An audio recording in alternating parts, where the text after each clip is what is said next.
Very good morning to all of you students. जैसे कि आप देख पा रहे हैं आज का वीडियो हमारा जो ओसी का फर्स्ट टॉपिक है प्रिंसिपल ऑफ मैनेजमेंट, इसके ऊपर है। इसमें से ऑलरेडी 2 क्वेश्चन हमने सॉल्व किए हैं। इसके बारे में मैंने आपको मेरे लास्ट वीडियो में बताया भी था। तो जैसे आपके सामने दिख रहा है, जैसे मैंने लास्ट टाइम भी बोला था कि 2 थियरीज हम लोग स्टार्ट करने वाले हैं और बेस्ड ऑन मैनेजमेंट प्रिंसिपल। तो उसमें से फर्स्ट प्रिंसिपल जो है that is very very important आपके एग्ज़ाम पॉइंट ऑफ व्यू से। आप ये चाहिए तो इसको वेरी इंपॉर्टेंट मार्क कर लो। एग्ज़ाम में पूछे जाने के बहुत ज़्यादा चांसेस हैं, क्योंकि इसके पहले के सिलेबस में भी बहुत बार आपको एग्ज़ाम में ये क्वेश्चन पूछा गया था। तो आशा करता हूँ ये क्वेश्चन आप इम्पोर्टेंट मार्क करके लें, सो दैट आपको एग्ज़ाम में पूछे जाने के चांसेस ज़्यादा है। तो इसको ध्यान से पढ़ लेना और समझ के लेना। तो देखिए, जैसे कि जो फर्स्ट थियरी है Henry Fayol's administrative theory of management. ना हेनरी फेयोल जो है ये एक फ्रेंच माइनिंग इंजीनियर थे, जिसको हम फादर ऑफ मॉडर्न मैनेजमेंट भी बोलते हैं। जैसे कि देखो आपके सामने जो पिंक लेटर दिख रहा है नीचे सेकेंड पैराग्राफ में, तो Henry Fayol's is also called as a father of modern management. तो एमसीक्यू ऑब्जेक्टिव के एंगल से आप ये चीज़ ध्यान में रखना, इसको अंडरलाइन करना, हाईलाइट करके रखना। ये सेंटेंस को एग्ज़ाम में ये भी पूछे जाने के ऑब्जेक्टिव में आपको चांसेस है। तो Henry Fayol is a father of modern management. तो चलिए आगे बढ़ते हैं। तो जैसे मैंने बताया था कि हम लोग को यहाँ भी इस वीडियो में आज प्रिंसिपल ऑफ मैनेजमेंट देखने हैं। हेनरी फेयोल्स 14 प्रिंसिपल ऑफ मैनेजमेंट, जिसके बारे में आपको चार्ट में दिख रहा है। तो टोटल 14 प्रिंसिपल ऑफ मैनेजमेंट है। तो चलिए आइए देखते हैं 1 बाय 1। तो फर्स्ट जो प्रिंसिपल है that is principle of division of work ना। इसके मुताबिक, इस प्रिंसिपल के मुताबिक हेनरी फेयोल का ये मानना है कि किसी भी ऑर्गेनाइजेशन में अगर कोई भी काम किया जाता है तो वो हर काम या सभी काम किसी एक या 2 जन ने मिल के नहीं करना है।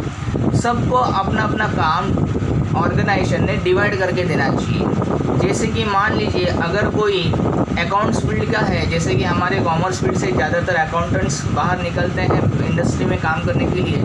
तो कोई अकाउंट फील्ड से बंदा अगर है तो उसको अगर आप प्रोडक्शन का काम कर दोगे तो वो नहीं कर पाएगा इतना अच्छी तरीके से। तो उसको आप फाइनेंस से रिलेटेड, अकाउंट से रिलेटेड अगर आप काम दोगे तो वो अच्छी तरीके से कर पाएगा। वही अगर कोई इंजीनियर लेवल का अगर कोई बंदा है तो उसको आप अगर अकाउंट्स का काम दोगे तो वो अकाउंट्स का काम नहीं कर पाएगा। तो उसको ऐसा काम जो उसको सूट करे। तो जैसे कि उसको टेक्निकल आप काम दोगे तो वो अच्छी तरीके से कर पाएगा।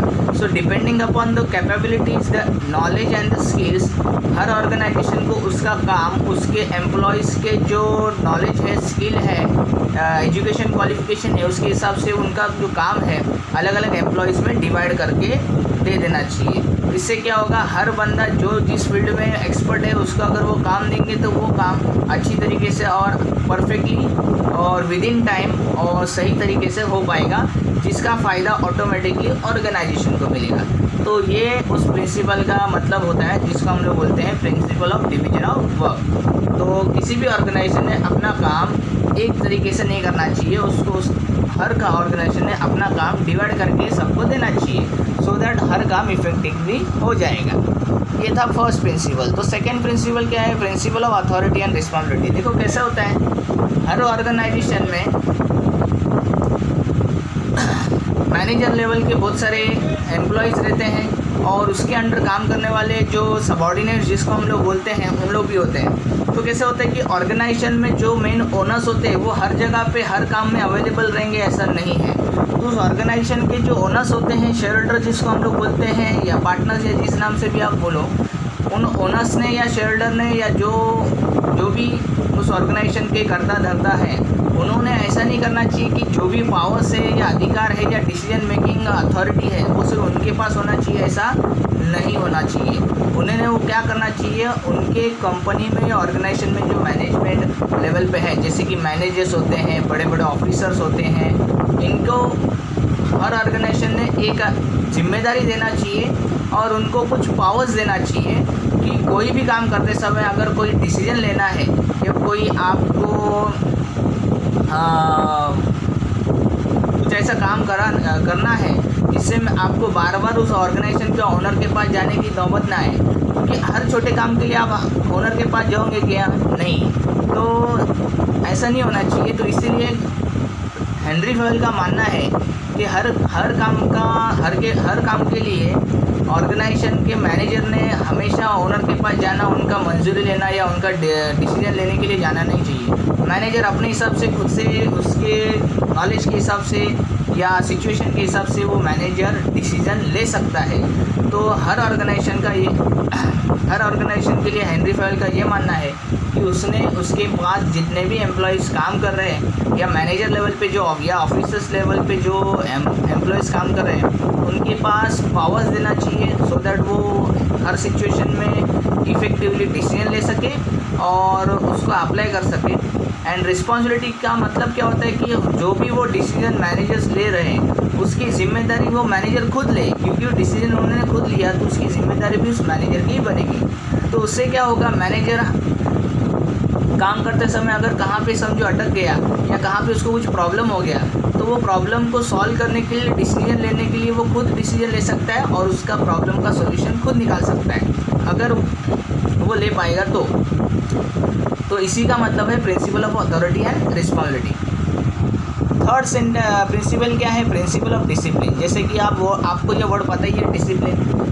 आप जो भी कॉलेज में पढ़ते हो देखो वहाँ पे भी बहुत सारे डिसिप्लिन मेंटेन करना पड़ता है, हमारे घर पे भी डिसिप्लिन मेंटेन करना पड़ता है। तो जाहिर सी बात है ऑर्गेनाइजेशन के लिए डिसिप्लिन ये जो चीज़ है ये बहुत इंपॉर्टेंट चीज़ है। तो किसी भी ऑर्गेनाइजेशन के लिए discipline from top to bottom हर लेवल पे डिसिप्लिन मेंटेन करना बहुत ज़रूरी है, क्योंकि सिंपल सी बात है अगर डिसिप्लिन मेंटेन नहीं हो पाएगा तो कोई भी ऑर्गेनाइजेशन का काम सही वक्त पे नहीं हो पाएगा, कोई भी डिसीजन है वो सही लेवल पे नहीं होगा। अगर डिसीजन सही समय पे नहीं होगा तो काम लेट होगा तो हमारा ऑर्गेनाइजेशन का जो गोल है या ऑब्जेक्टिव है या जो भी हमारा मोटो है वो टाइम पे अचीव नहीं हो पाएगा या इतना इफेक्टिवली हम अचीव नहीं कर पाएंगे। तो इसीलिए डिसिप्लिन मेंटेन करना हर जगह पे हर ऑर्गेनाइजेशन के लिए बहुत इंपॉर्टेंट है। तो इसमें क्या करना पड़ता है, तो ऑर्गेनाइजेशन में कुछ लिस्ट ऑफ रूल्स बनाना चाहिए, जो रूल्स उस ऑर्गेनाइजेशन में काम करने वाले हर एम्प्लॉयज़ को वो रूल्स जो भी रहेंगे पॉलिसीज़ फॉलो करना पड़ेगा और वो फॉलो करेंगे तो ही डिसिप्लिन ऑर्गेनाइजेशन में बना रहेगा और वही चीज़ ऑर्गेनाइजेशन के भविष्य के लिए और ऑर्गेनाइजेशन का जो ऑब्जेक्टिव है वो ऑब्जेक्टिव हासिल करने के लिए उस ऑर्गेनाइजेशन के लिए अच्छा रहेगा। तो that is principle of discipline. Next जो है that is principle of unity of command. ना इसमें क्या दिया है, यूनिटी ऑफ कमांड का मतलब क्या होता है, देखो जैसे कि आपको थोड़ा दो अलग अलग आपको चार्ट बना के दिए हैं, एग्जांपल दिए हैं, right approach and wrong approach. ना राइट अप्रोच में अगर आप देखोगे तो एक ऑरेंज जो आपको दिख रहा है बंदा, उसने 3 जन को ऑर्डर किया है और दूसरा रॉन्ग अप्रोच में 2 अलग अलग बंदों ने 3 जन को दोनों ही जन क्या कर रहे हैं, ऑर्डर कर रहे हैं। अभी कैसा होता है मैं आपको एक चीज़ बताना चाहता हूँ कि अगर आप समझो किसी ऑर्गेनाइजेशन में काम कर रहे हैं, भले किसी भी आप पोस्ट पे या कोई भी आप काम कर रहे हो, काम करते समय आपको जो ऑर्डर मिलेगा वो ऑर्डर मिलने वाला है वो आपके जो मैनेजर्स रहेंगे या आपके ऊपर जो आपके बॉस रहेंगे वही आपको वो ऑर्डर करेंगे और वो जैसे ऑर्डर करेंगे वो उस हिसाब से आपको काम करना पड़ेगा। अगर आपको मान लीजिए 2-2, 3-3 बॉस आपके ऊपर है और वो 2-2, 3-3 बॉस आपको काम दे रहे, तो आप सभी का काम सही ढंग से कर पा सकते हो क्या? नहीं, वो पॉसिबल नहीं है। इसमें क्या होगा कि किसी एक बॉस का काम अगर आप कर रहे हो तो दूसरा बॉस गलत उसको इंटरप्रेट करेगा, वो समझो वो बुरा मान जाएगा, या किसी दूसरे अगर समझो उसके अलावा आपने किसी और बॉस का और ऑर्डर लिया तो सभी का काम करने के लिए आप अवेलेबल नहीं रहोगे या उतने टाइम में वो काम हो भी नहीं पाएगा। तो इससे जो होगा आप खुद कंफ्यूज रहोगे कि मैं किसका काम करूं, कौन सा काम पहले कंप्लीट करूं। तो इससे क्या होगा, कोई भी काम इफेक्टिवली नहीं कर पाओगे। तो इसीलिए किसी भी ऑर्गेनाइजेशन को ये ध्यान में रखना चाहिए कि उसके ऑर्गेनाइजेशन में जितने भी एम्प्लॉयज़ काम कर रहे हैं उस एम्प्लॉयज़ को पता होना चाहिए कि वो किससे ऑर्डर ले, वो किसको अपना बॉस माने, ये उसको पता होना चाहिए। और जो भी एम्प्लॉयज़ काम कर रहा है उसने किसी एक ही बॉस से या मैनेजर से उसको ऑर्डर मिलना चाहिए। उसके ऊपर एक से ज़्यादा कोई मैनेजर या बॉस होना नहीं चाहिए। इससे क्या होगा, उसको एक ही मैनेजर से एक ही बॉस से ऑर्डर मिलेगा और वही वो काम करेगा। और एक ही अगर बॉस से या मैनेजर से ऑर्डर मिलेगा तो वो काम सही ढंग से सही समय पे इफेक्टिवली कर पाएगा, जो उसके लिए, उस मैनेजर के लिए, उस ऑर्गेनाइजेशन के लिए सही बात रहेगा, अच्छी बात रहेगी। लेकिन उसी जगह अगर उसको एक से ज़्यादा बॉस से या मैनेजर से अगर ऑर्डर मिला तो किसी भी मैनेजर का काम वो सही ढंग से या सही समय पे नहीं कर पाएगा, जिससे कि प्रॉब्लम एम्प्लॉय को भी होगा, मैनेजर को भी होगा और ऑर्गेनाइजेशन भी होगा। यूनिटी ऑफ कमांड का मतलब क्या होता है, employ must get the order from his only manager. किसी एक ही मैनेजर से उसको ऑर्डर मिलना चाहिए, उसके ऊपर कोई ज़्यादा, एक से ज़्यादा मैनेजर नहीं होना चाहिए। That is unity of command. समझ में आई ये बात। नाउ नेक्स्ट प्रिंसिपल जो है that is principle of unity of direction. Now word direction का मतलब क्या होता है, जैसे फॉर एग्जांपल अगर मुझे यहाँ से थाना स्टेशन जाना है, किशन नगर से थाना स्टेशन जाना है, तो मुझे पता है किस डायरेक्शन में जाना है, टूवर्ड्स थाने स्टेशन जाना है। तो मुझे पता है कि कैसे जाना है क्या नहीं, तो मुझे मेरा टारगेट जो है वो पता है क्या करना है। लेकिन अगर मैं समझो मैं ऑटो में बैठा और ऑटो में बैठने के बाद ऑटो वाले ने पूछा कहाँ पे जाना है, मुझे पता ही नहीं, मैंने बोला चलो आप सिर्फ चलने का काम करो, तो ऑटो वाला क्या हो जाएगा, कंफ्यूज हो जाएगा। इससे क्या होगा, ना उसे पता है कहाँ पे जाना है, ना मुझे, ना मैंने उसको बताया, तो सही डायरेक्शन में हम लोग जा रहे हैं क्या, नहीं जा रहे हैं। तो यूनिटी ऑफ डायरेक्शन का मतलब क्या होता है कि एम्प्लॉयज़ जो ऑर्गेनाइजेशन में काम कर रहे हैं उनको पता होना चाहिए कि उन लोग क्या काम कर रहे हैं, उनको क्या काम दिया है, क्या काम सौंपा है, ये पता होना चाहिए। मान लीजिए अगर किसी एम्प्लॉयज़ को, एक एग्जांपल ले लेंगे, अगर किसी हम लोग कपड़े का व्यापारी जो है, एक कपड़े का इंडस्ट्री फैक्ट्री जो है, उसमें अगर हम मान लीजिए एक एम्प्लॉय है जिसका काम है उस कपड़े को कटिंग करना, शर्ट्स में, टी शर्ट्स में कटिंग करना। अभी उसको पता है कि वो जो भी कपड़ा बन के आएगा कंपनी, अभी कपड़ा जैसे जनरली जो बनता है वो पहले शीट्स बनते हैं कपड़े के, उस शीट्स को फिर बाद में कटिंग दे करके, शेप दे के उसको शर्ट्स, टी शर्ट्स जैसे चाहिए वैसे हम लोग शेप दे सकते हैं। अभी वो जो एम्प्लॉय काम कर रहा है उसको उसके मैनेजर ने या ऑर्गेनाइजेशन ने बोला रहेगा कि आपको जो भी कपड़ा है उसका शर्ट बनाना है या टी शर्ट बनाना है, तो उसका मतलब क्या है, उसको पता है उसको क्या करना है। लेकिन अगर उस एम्प्लॉय को बोला जाए आपको सिर्फ काम करना है और कुछ नहीं करना है, तो क्या करेगा, कोई भी काम कर लेगा, वो तो कंफ्यूज रहेगा मैं क्या करूँ क्या नहीं। तो हर एम्प्लॉइज़ को पता होना चाहिए कि उसने क्या करना चाहिए, क्या काम उसके पास दिया है, उसको क्या करना है क्या नहीं करना है। That is unity of direction. तो जैसे कि आप उस पॉइंट पे देख सकते हो, देखो उसमें क्या लिख के दिया है, the principle state that there should be one head, one plan in every organization, each group in organization should have the same objective, group should be directed by only one manager using single plan. तो जैसे मैंने आपको बताया कि employ को पता होना चाहिए उन लोग क्या कर रहे हैं, इससे उनका काम सही ढंग से हो पाएगा। That is unity of direction. Now next principle क्या दिया है, principle of subordination of individual interest और ऑर्गेनाइजेशनल इंटरेस्ट।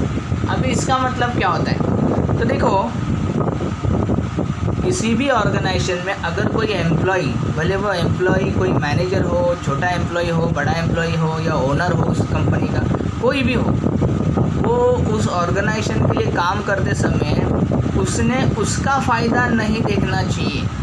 उसने वो जो भी काम कर रहा है वो काम उसने ऑर्गेनाइजेशन के भले के लिए, ऑर्गेनाइजेशन के फ़ायदे के लिए वो काम करना चाहिए, भले वो कोई भी काम करता रहेगा। तो उसने काम करते समय अपना खुद का पर्सनल इंटरेस्ट नहीं देखना चाहिए। उसने ऐसा नहीं सोचना चाहिए एम्प्लॉय ने कि भाई इससे मुझे फ़ायदा होगा, या मैं कोई चोरी चपारी करके या कोई दूसरा गलत काम करके ऑर्गेनाइजेशन का नाम लेके मैं मेरा खुद का कमाई कर लूँ। ऐसा नहीं होना चाहिए। कोई भी एम्प्लॉय अगर किसी ऑर्गेनाइजेशन के लिए काम करता है तो उसने अपना भला नहीं सोचना चाहिए, उसने ऑर्गेनाइजेशन के लिए कैसे फ़ायदा होगा, ऑर्गेनाइजेशन को कैसे मैं आगे लेके जाऊंगा, ये सोचना चाहिए। इसीलिए बोला गया है principle of subordination of individual interest to organizational interest. समझ में आई ये बात। नाउ नेक्स्ट प्रिंसिपल क्या है? Principle of centralization. देखो कैसे होता है कि आप देखते हो हर कंपनी का साइज़ बड़ा नहीं होता है। कोई छोटे कंपनी होते हैं, कोई बड़े कंपनी होते हैं, कोई लोकल लेवल के होते हैं। हर बिज़नेस का साइज़ जो है वो बड़ा होता है ऐसा नहीं है। डिपेंडिंग अपॉन उनका बिज़नेस के ऊपर डिपेंड करता है कि उनका साइज़ क्या है। बहुत सारे बिजनेसेस बड़े बड़े होते हैं, जैसे रिलायंस, टाटा, बिरला, ये बड़े बड़े लेवल के कंपनीज हैं। उसी जगह पे अगर आप देखेंगे तो स्मॉल साइज़ के छोटे छोटे फैक्ट्रीज भी होते हैं, छोटे छोटे कंपनीज भी होते हैं, छोटे छोटे शॉप्स भी होते हैं। अभी सभी जगह पे कैसे होता है कि जो भी डिसीजन लेने का अथॉरिटी होता है, जैसे हमने फर्स्ट प्रिंसिपल देखा था, सेकंड प्रिंसिपल देखा था कि उसमें जो भी डिसीजन लेने का अधिकार है वो किसके पास है? ओनर्स के पास है। प्लस ओनर ने उनके मैनेजर को अथॉरिटी देना चाहिए कि उन लोग भी डिसीजन ले सकते हैं। लेकिन क्या होता है कि हर ऑर्गेनाइजेशन का साइज़ बड़ा होगा ऐसा ज़रूरी नहीं है। जिस ऑर्गेनाइजेशन का साइज़ बड़ा है वहाँ पे ओनर्स ने मैनेजर्स को अथॉरिटी दिया है कि आप डिसीजन ले सकते हो, और वो उनके हिसाब से, सिचुएशन के हिसाब से डिसीजन ले सकते हैं। लेकिन सभी जगह पे ऐसा पॉसिबल है क्या? नहीं। छोटे ऑर्गेनाइजेशन में, स्मॉल ऑर्गेनाइजेशन में हर लेवल पे मैनेजर होगा ऐसा ज़रूरी नहीं है। तो वहाँ पे उस एम्प्लॉय को उसके जो बॉस रहेंगे, ओनर्स रहेंगे, उनका ऑर्डर, उनका डिसीजन लेने के लिए जाना पड़ेगा, उनके डिसीजन के लिए वेट करना पड़ेगा। तो सेंट्रलाइजेशन का मतलब क्या होता है? जिस ऑर्गेनाइजेशन में, जैसे कि लार्ज बड़े ऑर्गेनाइजेशन में owners responsibility, powers, authority managers को देते हैं, ऐसे सिचुएशन को सेंट्रलाइजेशन ऑफ ऑर्गेनाइजेशन बोलते हैं और प्रिंसिपल सेंट्रलाइजेशन बोलते हैं। और डिसेंट्रलाइजेशन का मतलब क्या होता है? जिस ऑर्गेनाइजेशन में पावर्स मैनेजर्स को नहीं दिए गए हैं उसे डिसेंट्रलाइजेशन बोला जाता है। समझ में आई ये बात? चलो ठीक है। Next, principle of remuneration. Simple सी बात है, रेम्यूनरेशन का मतलब यहाँ पे आता है एम्प्लॉयज़ को जो हर महीने तनख्वाह दी जाती है, सैलरी जिसको हम लोग बोलते हैं। सिंपल सी बात है, एम्प्लॉय अगर काम करता है तो वो तो एक्सपेक्ट करेगा मुझे अच्छी सैलरी मिलनी चाहिए, अच्छा पगार उसके हाथ में आना चाहिए। अभी जैसे कि कुछ सालों से अभी एक अच्छा ट्रेंड चला आ रहा है पूरा दुनिया में या हमारे इंडिया में भी, कि एम्प्लॉयज़ को सैलरी तो जो मिलती है वो काम करने के बदले में मिलती है, वो तो बात ठीक है। लेकिन कैसा होता है कि अभी बड़े बड़े मल्टीनेशनल कंपनीज ने एक नया सिस्टम लेके आते हैं जिससे कि उनके एम्प्लॉय से ज़्यादा वो काम करा सकते हैं, जिससे उनका ऑर्गेनाइजेशन को फ़ायदा होगा। तो MNC कंपनीज क्या करते हैं, उनके एम्प्लॉयज़ को तो सैलरी देते ही हैं, उस सैलरी के अलावा एक्स्ट्रा उनको बोनस, इंसेंटिव्स, कुछ एक्स्ट्रा फैसिलिटी, जिससे कि एम्प्लॉयज़ लोग खुश होते हैं और खुश होने की वजह से उनका काम करने में जो मन है वो सही तरीके से लगता है और वो और इफ़ेक्टिवली और इफ़िशिएंटली कंपनी का काम करने में लगते हैं। इससे फ़ायदा किसका होगा? एम्प्लॉयज़ को सैलरी भी मिल रही है, इंसेंटिव भी मिल रहा है, बोनस भी मिल रहा है, एम्प्लॉय का तो फ़ायदा हो रही है। और ऑटोमेटिकली ये सब मिलने की वजह से एम्प्लॉय खुश होता है, उसका कॉन्फिडेंस लेवल बढ़ जाता है, ऑर्गेनाइजेशन की तरफ उसका पॉजिटिविटी बढ़ जाता है, तो वो ऑर्गेनाइजेशन के लिए काम सही से कर पाता है और ज़्यादा से ज़्यादा कर पाता है, जिसका ऑटोमेटिकली फ़ायदा ऑर्गेनाइजेशन को ज़्यादा से ज़्यादा होता है। तो ये कैसे होगा? सैलरी प्लस कुछ एक्स्ट्रा फीस, एक्स्ट्रा पेमेंट अगर आप एम्प्लॉय को करोगे तो दोनों के लिए अच्छा होगा। That is principle of remuneration. Now next principle of scalar chain. Principle of scalar chain का मतलब क्या होता है? अभी ये जो प्रिंसिपल ऑफ स्केलर चेन है ये ज़्यादातर बड़े बड़े कंपनीज़ में अप्लाई होता है। जैसे कि बड़े बड़े कंपनीज़ में टॉप लेवल के जो एम्प्लॉयज़ बोलो या आप उनको ओनर्स भी बोल सकते हैं, टॉप लेवल के ऑफिसर्स कौन होते हैं? कंपनी के ओनर्स, कंपनी के शेयरहोल्डर्स, कंपनी के बोर्ड ऑफ डायरेक्टर्स, ये कंपनी के ओनर्स होते हैं। ये कंपनी के पॉलिसी मेकर, कंपनी के जो रूल्स है, कंपनी के जो ऑब्जेक्टिव है, ये रूल्स ऑब्जेक्टिव ये बनाते हैं। फिर उसके बाद उन लोग क्या करते हैं, वही रूल्स वही पॉलिसीज़ उनके अंडर जो काम करने वाले मैनेजर्स होते हैं कंपनी के, उनके पास वो रूल्स या पॉलिसीज़ या ऑब्जेक्टिव के लिस्ट दे देते हैं। तो मैनेजर का काम क्या है? वो जो रूल्स या पॉलिसीज या जो भी टारगेट उनको कंपनी के ओनर्स ने दिया है, वो टारगेट अचीव करना। अभी मैनेजर तो हर काम ग्राउंड लेवल पर नहीं कर पाएगा, तो मैनेजर वो काम किससे कराएगा? मैनेजर के अंडर, मैनेजर के नीचे जो काम कर रहे हैं, जिसको हम लोग लोअर लेवल बोलते हैं, उनसे वो मैनेजर काम कराएगा।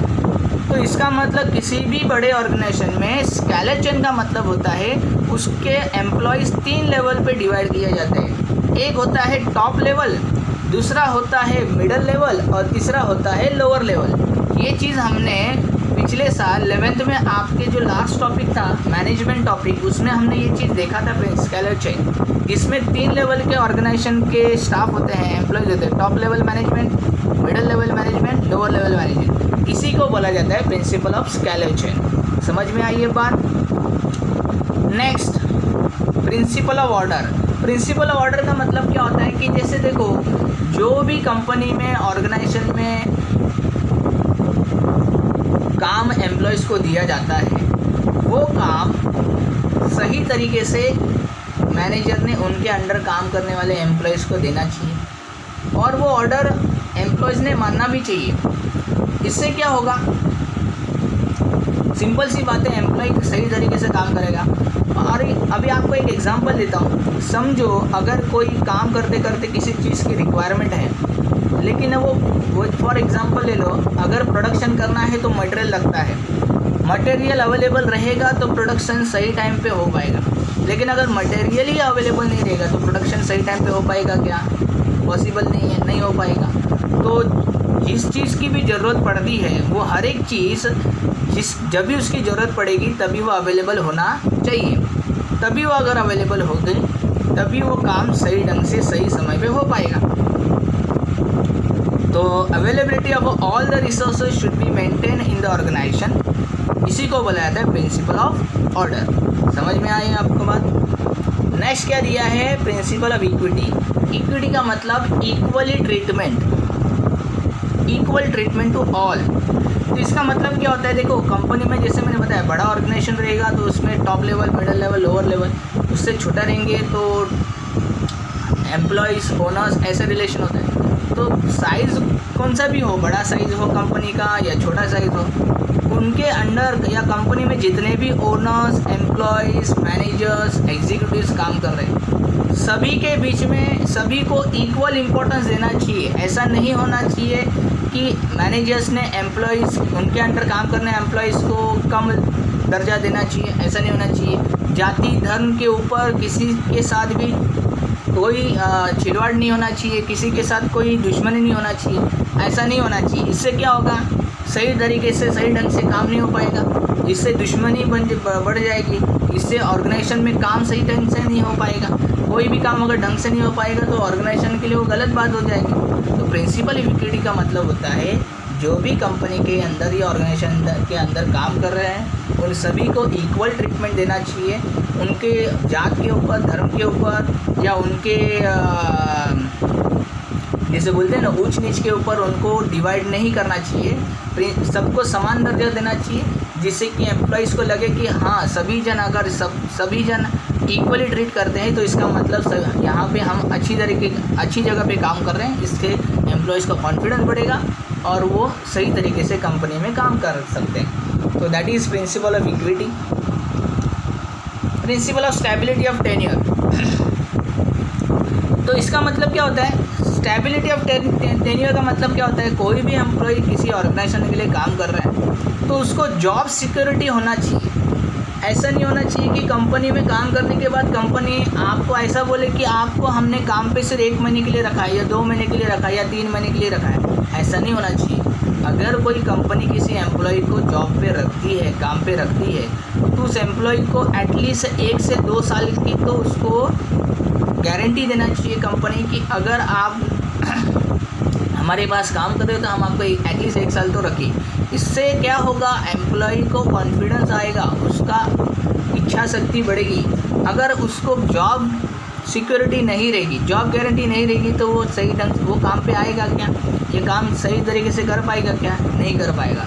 तो एम्प्लॉय को एक एश्योरिटी मिलनी चाहिए कि वो जो काम कर रहा है या जिस कंपनी के लिए काम कर रहा है उसको ज़्यादा समय के लिए कंपनी रख सकती है। जैसे कि हम लोग परमानेंट बेसिस जैसे बोलते हैं, अगर परमानेंट बेसिस पे एम्प्लॉयज़ को रखेंगे तो इससे क्या होगा, एम्प्लॉयज़ लोग और सही तरीके से काम कर सकते हैं और इच्छा शक्ति से काम कर सकते हैं। That is stability of tenure. समझ में आई ये बात।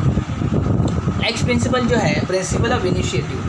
अभी इनिशिएटिव का मतलब क्या होता है, खुद से हम लोग ऑर्गेनाइजेशन के लिए काम करना। देखो कोई भी एम्प्लॉय जो ऑर्गेनाइजेशन के लिए काम करता है वो ऐसा नहीं होना चाहिए कि उस एम्प्लॉय ने हमेशा अपने मैनेजर का इंतज़ार करना चाहिए किसी भी काम को करने के लिए, या उनके ऑर्डर का वेट करना चाहिए कोई किसी भी काम को करने के लिए। ऐसा नहीं होना चाहिए।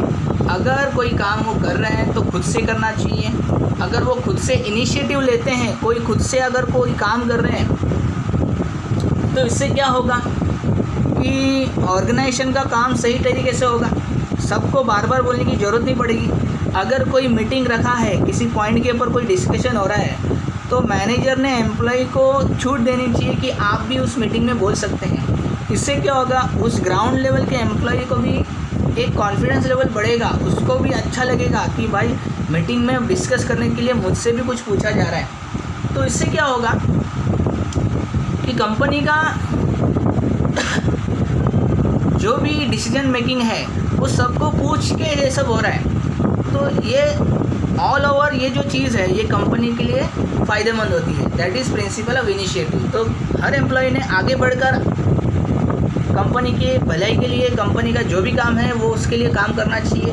That is principle of initiative. Then last principle of spirit corps, जिसको हम लोग टीम वर्क बोलते हैं। सिंपल सी बात है, कोई भी काम एक बड़े ऑर्गेनाइजेशन में, कोई भी छोटे ऑर्गेनाइजेशन में कोई भी काम जितना इफेक्टिवली कोई इंडिविजुअल नहीं कर पाएगा उतना ज़्यादा इफेक्टिवली एक ग्रुप या टीम कर पाता है। तो आप देख सकते हो बड़े बड़े कंपनी में एक टीम वर्क के साथ कोई भी काम किया जाता है। टीम वर्क से क्या होता है, वो जो भी काम है वो डिवाइड होता है और प्लस बहुत इफ़ेक्टिवली, एफिशिएंटली और ऑन टाइम वो काम होता है। इससे क्या होता है, सिंपल सी बात है, ऑर्गेनाइजेशन के लिए फ़ायदेमंद क्या है, वो काम बढ़ जाने की वजह से काम का लोड कम हो जाता है, प्लस काम डिवाइड होने की वजह से हर काम जो एम्प्लॉय स्पेशलिस्ट जिस वर्क में है उसको वो काम देने से वो काम और सही ढंग से होता है। और सिंपल सी बात है, काम अगर डिवाइड हो और सही ढंग से डिवाइड हो तो वो काम सही समय पे होता है, जो ऑटोमेटिकली फ़ायदा किसके लिए करेगा, एम्प्लॉय के लिए करेगा और बाद में ऑर्गेनाइजेशन के लिए करेगा। तो इसको बोला जाता है टीम वर्क। तो टीम वर्क से सिंपल सी बात है, हर काम हो सकते हैं, बड़े से बड़ा काम, छोटा से छोटा काम या बड़े से बड़ा काम, कोई भी काम टीम वर्क से हो पाता है, जो ऑर्गेनाइजेशन के लिए बहुत बड़ी बात है। तो ये थे principle of Henry Fayol's management principle. तो सभी प्रिंसिपल आज हमने कंप्लीट कर लिए। दैट इज़ फर्स्ट प्रिंसिपल क्या था, तो जैसे आप दिख रहे हैं, principle of division of work, authority, responsibility, discipline, unity of command. अभी मैं आपको इसके बारे में क्वेश्चन एग्ज़ाम में कैसे पूछे जाते हैं मैं आपको बताता हूँ। ज़्यादातर शॉर्ट नोट्स में 5 मार्क के लिए आपको ये क्वेश्चन पूछे जाने के ज़्यादा से ज़्यादा चांसेस है। शॉर्ट नोट्स फॉर 5 मार्क्स, और 5 मार्क्स के लिए सभी प्रिंसिपल लिखना ज़रूरी है। ज़्यादातर आपको एनी 5 प्रिंसिपल, एनी 5 कोई भी 5 प्रिंसिपल आपको पूछा जा सकता है 5 मार्क्स के लिए शॉर्ट नोट्स में। तो जो प्रिंसिपल आपको पसंद आया, जो प्रिंसिपल आपको समझ में आया अच्छी तरीके से, वो प्रिंसिपल आप कर सकते हो। और 10 मार्क के लिए अगर पूछा तो आपको एटलीस्ट 10 प्रिंसिपल तो लिखना पड़ेगा। तो आशा करता हूँ ये जो प्रिंसिपल ऑफ मैनेजमेंट है हेनरी फेयोल्स का, ये आपको समझ में आया। अगर इसके बारे में कोई डाउट रहेगा, कुछ प्रॉब्लम रहेगा, तो आप मुझे कमेंट करके या व्हाट्सएप पे मैसेज करके आप मुझे या कॉल करके पूछ सकते हो। तो आज के लिए इतना ही। Good bye.